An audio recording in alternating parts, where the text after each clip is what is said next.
نحن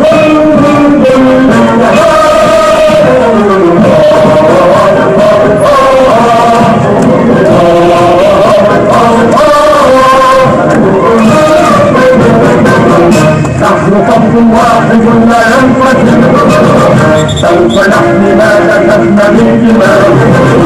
صاحب نحو الهدى داخل الاتحاد المغربي للشغل وعدنا الاخوات والاخوان ديالنا باش اننا نبقاو مستمرين في هذه الميز هذا الى ان ننتزع النصر ان شاء الله.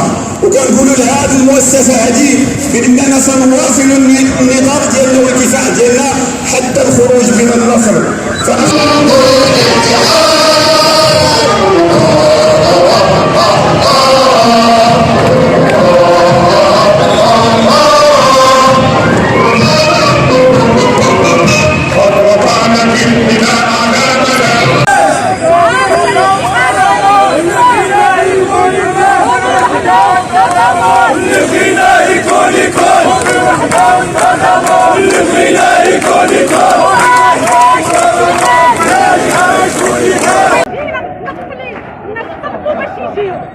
نطلبوا الفلوس باش يجيو، ما يمكنش تضيقوا علينا هذه اللائحه خصها تبان، لان حنا جايين باش نسجلوا الموقف ديالنا.